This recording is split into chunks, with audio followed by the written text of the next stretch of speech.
Hello and welcome everybody. So this is the second in our How Can We series of webinars, where every month we focus on either intelligence analysis or counter fraud investigations.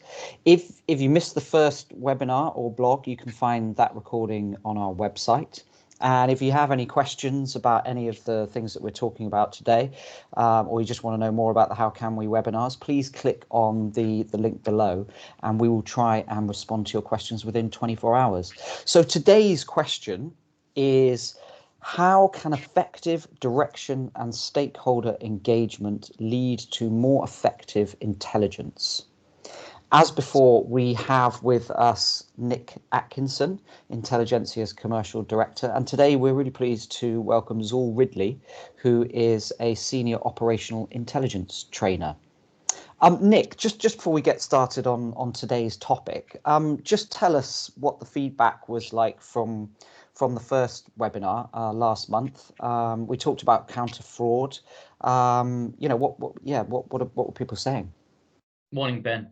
Yeah, we were really pleased with the outcome of the first webinar on the blog. After the webinar, we received loads of positive comments. Many people found it really informative.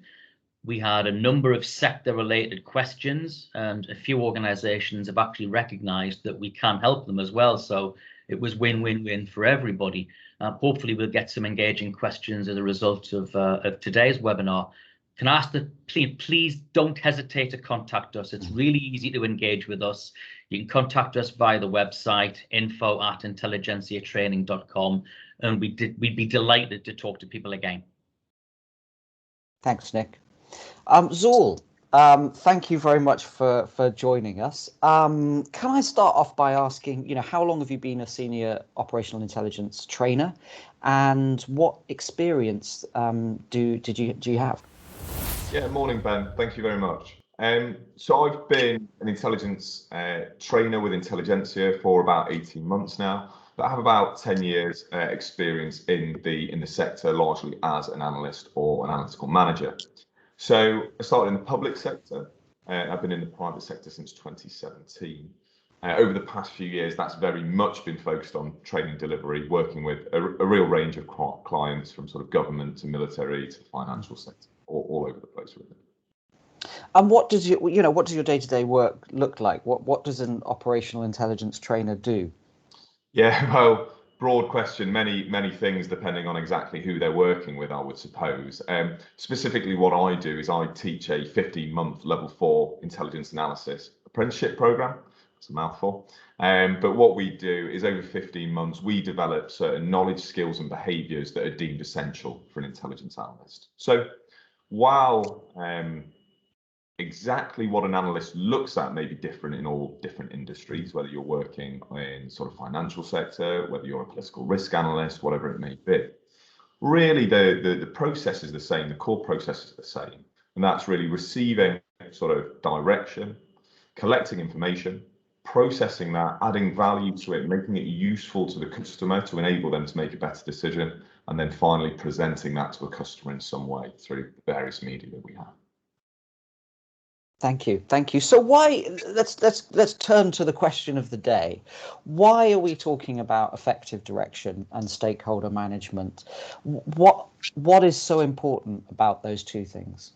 Well, both of these sort of processes, let's call them, are really key in building mutual understanding between the customer and the analytical team, or the intelligence team, whatever you want to term it. And it's really important that we build really strong pathways for communication between these two teams, because on any task, before we get into the analysis, before we get into the tradecraft, even the intelligence collection, anything like that, we must ensure we are set up for success. Direction is the first stage of the intelligence cycle, the sort of model that a lot of people use for doing intelligence analysis. And certainly from my experience, the experience of most learners that I speak to and many of my colleagues, while it is one of the most important phases of the intelligence cycle, it's probably the one that most frequently goes wrong, where there are most issues. And unfortunately, we can't start with good direction.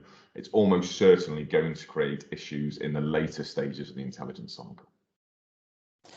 So tell me, give me some example of what those issues might be and some of the problems that they would lead to.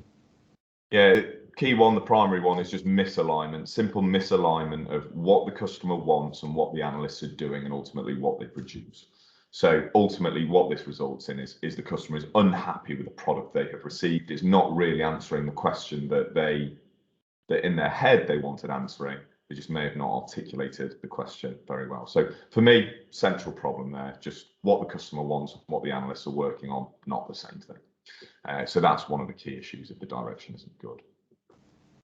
I'd personally like to think of intelligence analysis as decision support, whatever you want to call it. You know, it's not as glamorous as the intelligence work isn't really as glamorous as films make out to be, and the sort of all that kind of stuff. It's really just about helping people make good decisions. That's all it is.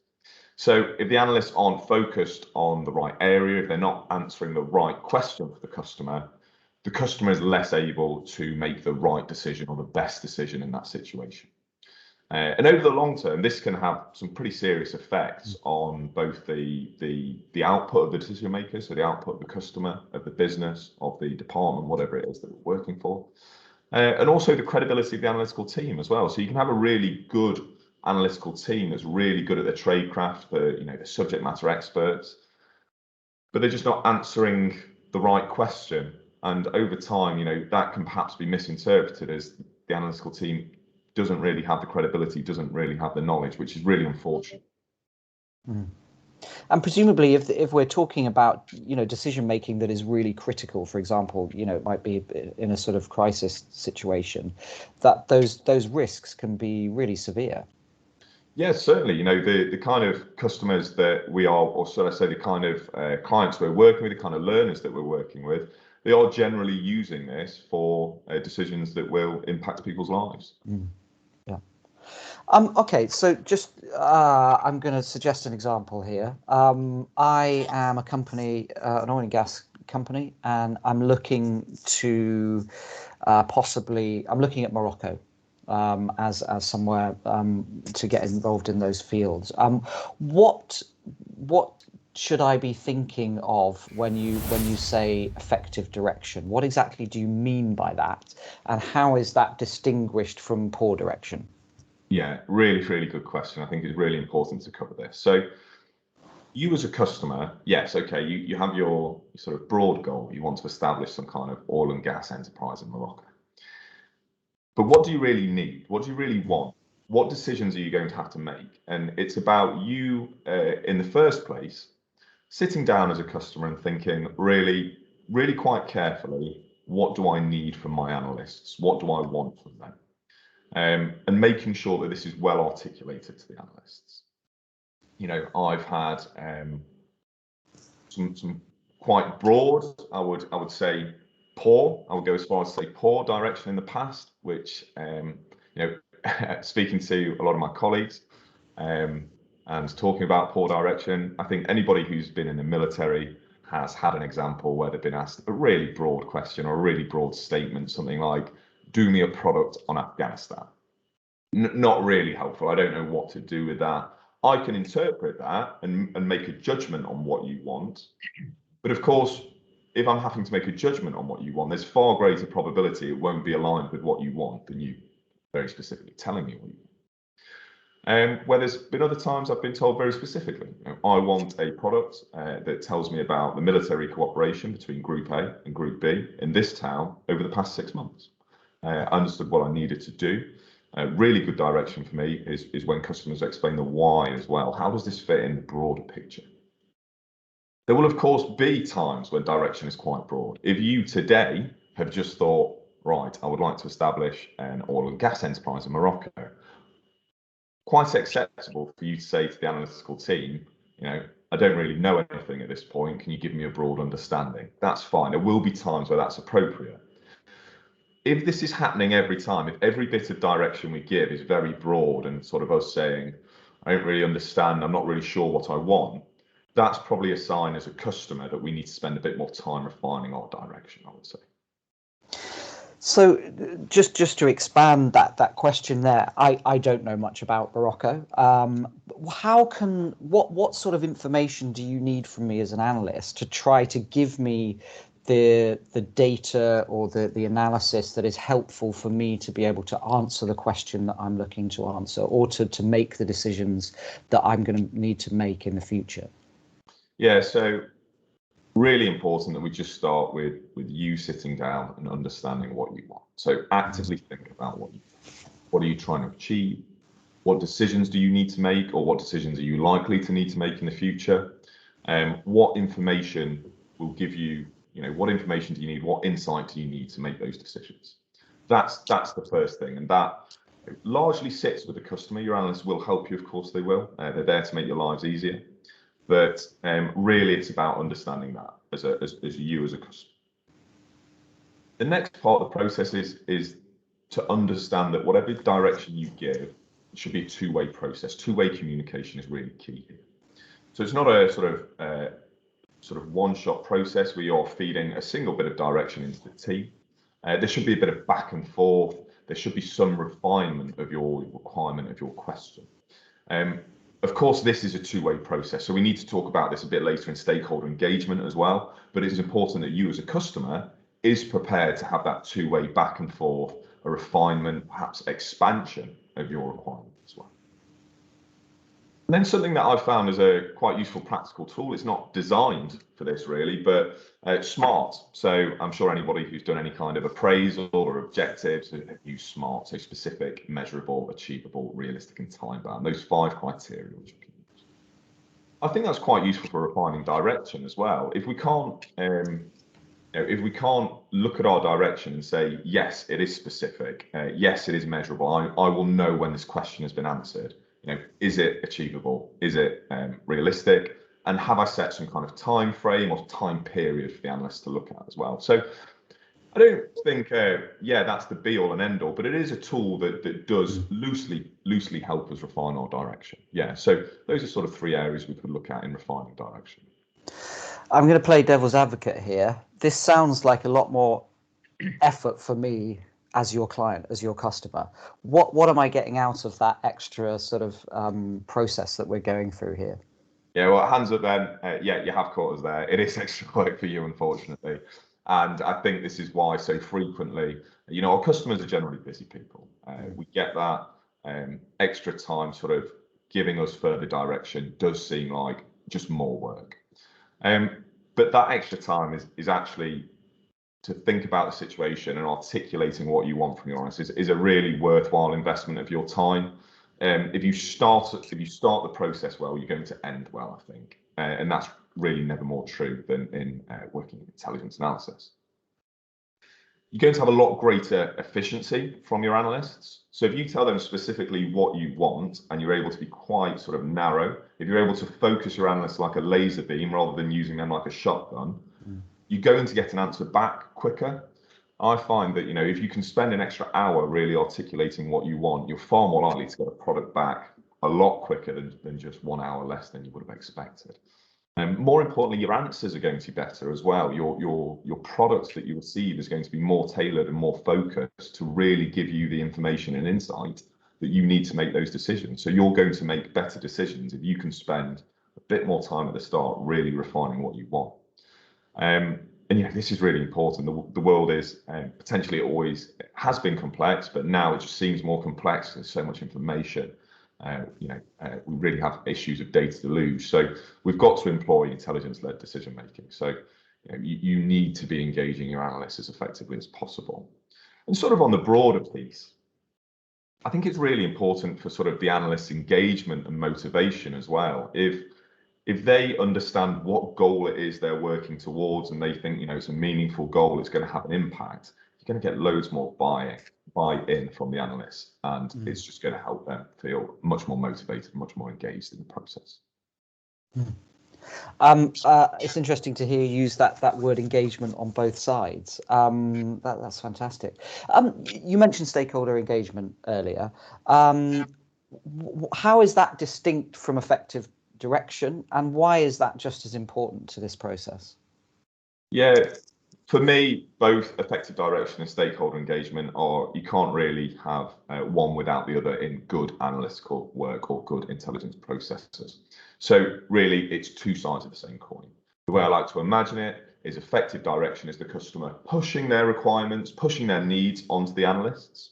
Whereas stakeholder engagement is about the analytical team, the intelligence team, pulling what they need from the customer. What does the customer need from us? What decisions are they going to have to make? And so really it's that two-way process that are inherently connected. Both the analyst and the customer have to share mutual responsibility for ensuring that there's good communication, there's mutual understanding, that these requirements are clear, well-defined and understood by both parties. And the way in which the customer will do that is through effective direction, and the way that the analyst will meet their half of that responsibility is through stakeholder engagement. And what does perfect stakeholder engagement look like? It's communication is key. I don't know if we'll ever get it perfect, but certainly very good stakeholder engagement looks like a lot of communication. And to do that, really, it's about the softer skills. So here we're talking about things like active listening, emotional intelligence. You could be the best analyst in the world. You could be a subject matter expert, PhD on your topic. You could be a pro at applying every single structured analytical technique under the sun. But without these wider skills and these wider behaviors, you're not going to be set up for success. You need to sort of, as I say, emotional intelligence, active listening, things like this, really, really useful. I've had jobs previously where I've probably failed to engage as effectively as I could. So one that I think about quite often is we had one primary customer and we did a really good job of maintaining a strong relationship with that department. But we didn't really build strong relationships with the other departments. We weren't used to communicating with them, should I say. And that was quite hard to get over that, because we weren't being as effective as we could within the business. We were able to turn this around, and we were able to focus on communication with other departments and build that up. But yeah, it's really just about communication, solid communication. And practically, as analysts, what advice can you give? What concrete steps can we take to improve our stakeholder engagement? Yeah, so actually going back to the example, the big issue for us and for many of our customers, there's just not really an understanding of what the intelligence team does. So what we need to do is we need to make sure that the customer expectations and understanding of what we can do is well aligned to what our capabilities are. And obviously, every team is going to have a slightly different capability set. Because too many times you've had a customer disappointed with the intelligence analyst because they've asked them to do a product and they've said, sorry, we can't really do that. Or more often, as was the case in my example, is people didn't know what capabilities we had. So something like a capabilities brief, a quick presentation on what your team can do to a new customer or potential customers is just a really quick, effective way of setting out with that mutual understanding again, the alignment between what the customers ask you and what you could do. So that's really useful to start, I would say. Specifically when we're looking at a task, when we've received our direction, what we need to do is understand it. So paraphrasing, really quick, sort of simple skills there to talk to your customer and really understand what's happening. Other things that we can do as analysts, more focused on the analytical side rather than the communication side, is we can work with the customer to refine that question. So we may expand it through asking the 5 W's and H, asking the sort of key questions there. We might use a tool like PESTLE, which is an environmental scanning technique, to consider alternative perspectives. That's something else. Once we've actually disseminated the product as an analytical team, we need to be quite assertive in seeking feedback, I would say. So there's lots of different ways to do this. If it's a verbal or a PowerPoint presentation, at the end of it, while you've got your customer sat in the room with you, ask them at the end, what questions did you come into this room with that I've not answered for you? How did I not meet your expectations here? While you've got that sort of captive audience, really dig into how can we make this better. If it's a written report, perhaps drop in for an informal coffee or give them a phone call for an informal chat. That way you can confirm receipt, you can confirm they've read it. You can confirm their understanding. You can open that two-way dialogue, which again, it's all about that two-way communication that's really key here. And that's one of the best ways to get feedback. If your customer is comfortable having a conversation with you, your feedback's far more likely to flow out of that. So, to me, it sounds like what you're describing is a sort of stakeholder management process. What is the sort of benefit, you know, for both sides of structuring it in that way? So the primary purpose of analysis is to enable better decision making, and that's true no matter what industry we're working in, no matter what client we're working in. We might be working for the government, we might be working for a commercial company, we might be working for an NGO. It's all about enabling better decision making. And without good stakeholder engagement, we're not really going to understand the needs of the customers. We may have the requirement and we'll have quite a shallow understanding of what's required by the question that we've been asked to do. But we're not going to have that deeper understanding of what does the customer need, sort of what decisions are they going to have to make from this. And really importantly, we're not going to understand the why. We're not going to understand why the customer needs this. How does this fit into the broader context of what we're doing? And it's really this that allows us to perform more effectively as analysts. So quite typically, in my experience anyway, customers have generally been focused on the immediate issues. You know, how do we react to that headline that came out yesterday? How do we respond to, you know, the most recent explosion, whatever it might be? As analysts, if we understand our customers' wider intentions, we can start providing a bit more of a strategic long-term view. For our customers, particularly with their focus on today, not all of tomorrow's issues are going to be obvious today, here and now. So analysts, a good analytical team, a good intelligence team can perhaps help come up with these long-term assessments, this horizon scanning, as it's often called, this idea of looking out as far into the future as possible to help spot all the risks and threats that may come up in the future. So if we understand the why, we can do that much better. And good predictive assessment, good horizon scanning can really change an organization in quite a fundamental way, from being reactive to proactive, and being able to proactively make decisions and proactively take actions that can get them ahead of a lot of issues. Thanks, Saul. There's a lot to think about there. Just before I bring Nick in, I just want to ask you, we're talking a lot about soft skills here, which is not in the sort of traditional toolkit that you think of for the analyst.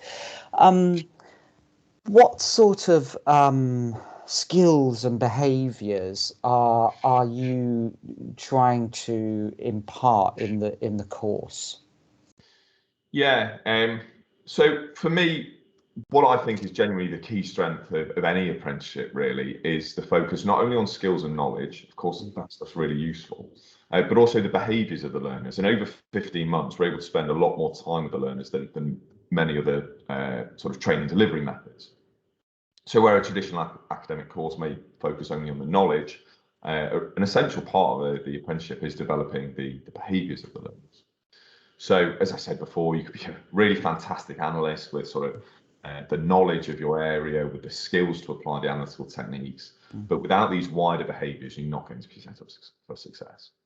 So while we do cover things like knowledge of the intelligence cycle on the course, this skill of sort of how to ask for feedback, we also spend a lot of time working on these behaviours. So things such as persistence, attention to detail, flexibility, that all really support stakeholder engagement. Thanks so much, Saul. Thanks so much. Nick, let's bring you in. This is obviously really important stuff. And how is intelligentsia responding to this need for much better communication skills, for example? How are you responding to that?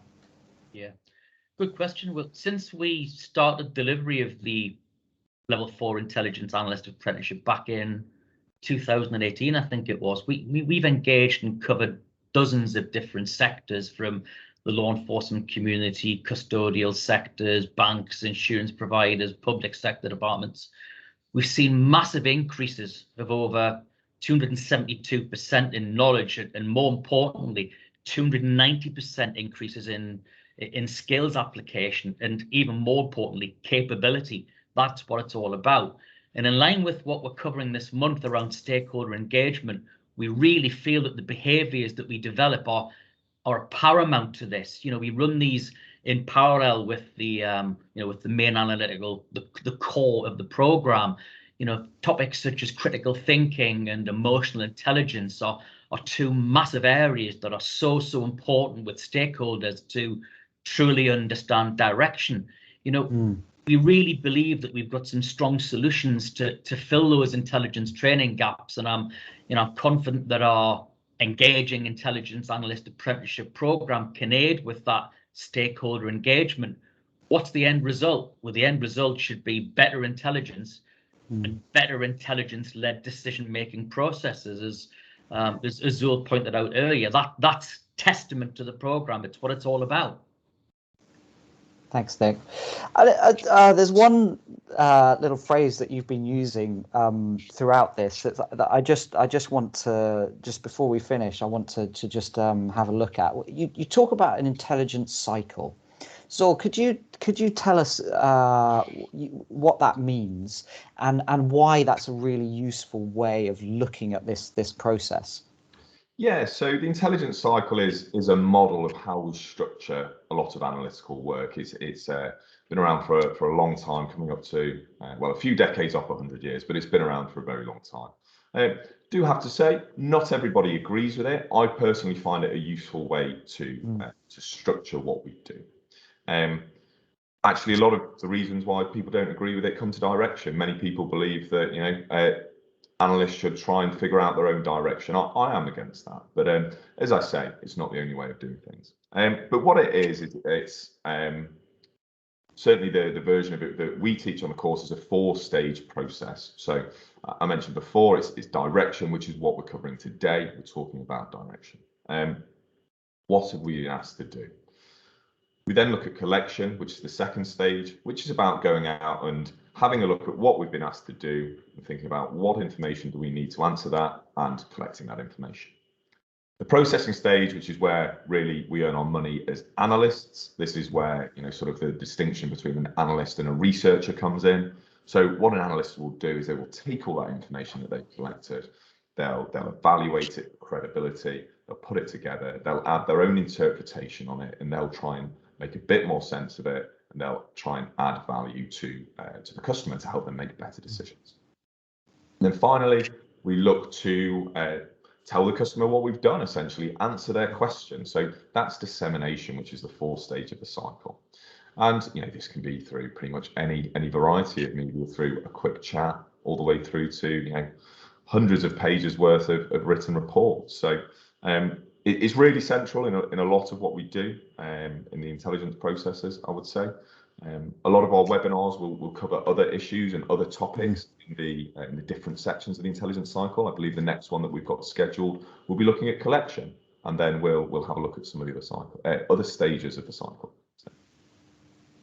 Thanks very much. So as a lay person here, just to summarize what we've been talking about today, I think what we're saying is that if we start off any task with poor direction, we're going to end up not getting the right outcome. And essentially what we're always talking about here is getting the right outcome for, in terms of the information that you have to make that critical decision. So yeah, that's certainly the key point. The key point here is communication. Effective direction and stakeholder engagement are 2 really useful processes which we can use to ensure that communication. But obviously there are other ways of doing it. There are many supplementary things that we can do to ensure that good 2-way communication between the customer and the analyst, to ensure that what the analyst is doing is what the customer wants. Thanks so much. And the intelligence cycle is one way of looking at it, but it's not the only way. And we'd love to hear from you. Tell us about how direction is important to your work, or how you're working with analysts. And look out for our upcoming webinars when we're gonna look at some of the different stages of that cycle. But thanks so much, Nick. Thank you, Zor, for joining us today. That was really, really informative.